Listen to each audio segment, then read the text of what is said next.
நெல்லை பாப்பாக்குடியில் SI மீது தாக்குதல் நடத்திய 2 சிறுவர்களும் கைது செய்யப்பட்டிருக்கிறார்கள்.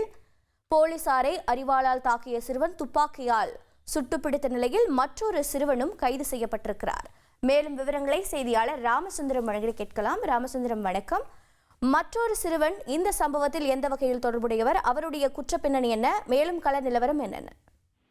அதாவது இந்த பாப்பாக்குடி காவல் நிலைய எல்லைக்குட்பட்ட அந்த குளக்கரையில் தான் இந்த சம்பவம் தொடங்கி இருக்கிறது. இந்த குளக்கரையில இருவரும், அதாவது இந்த சம்பந்தப்பட்ட 2 சிறுவர்களும் மது அருந்திய போதுதான் இந்த சம்பவத்திற்கான ஒரு பிரச்சனையை தொடங்கி இருக்கிறது. அந்த மது அருந்தி கொண்டிருந்த போது இந்த சக்திகுமார் என்ற நபரை இவர்கள் வெட்ட முயற்சி செய்தார்கள். அந்த நிலையில தான் அந்த வெட்ட முயற்சி செய்த போதுதான் காவல்துறையினர் அங்கு வந்தார்கள். காவல்துறையினர் அரிவாளால் வெட்டியானார்கள்.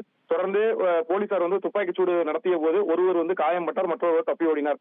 இந்த நிலையில தான் அந்த தப்பி ஓடிய சிறுவனையும் போலீசார் தீவிரமாக தேடிய நிலையில் இன்று காலை அவர்களை பிடித்திருக்கிறார்கள்.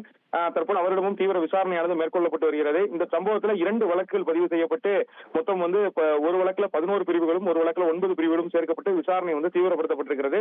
அந்த மருத்துவமனையில காயம்பட்டு அனுமதிக்கப்பட்டிருக்கக்கூடிய சிறுவன் மீது ஏற்கனவே 8 வழக்குகள் பாப்பாக்குடி காவல் நிலையத்திலே நிலுவையில் இருக்கிறது.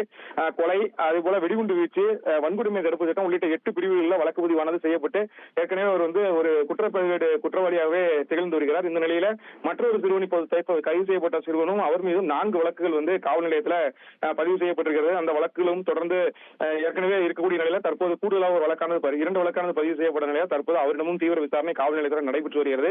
தற்போது மருத்துவமனையில் சிகிச்சை பெற்று வரக்கூடிய அனைவருமே நலமுடன் இருப்பதாக மருத்துவமனை வட்டார தகவல்கள் வெளியாகிறது. இருப்பினும் காவல்துறையினர் தொடர்ந்து கண்காணிப்பு பணியில பாப்பாக்குடி உள்ளிட்ட பகுதிகளில் தொடர் கண்காணிப்பு பணியிலும் மேற்கொண்டிருக்கிறார்கள். தொடர்ந்து சிகிச்சை நடக்கக்கூடிய பகுதியிலும் காவல்துறை அதிகாரிகள் பாதுகாப்பு பணிக்காக நிறுத்தப்பட்டிருக்கிறார்கள்.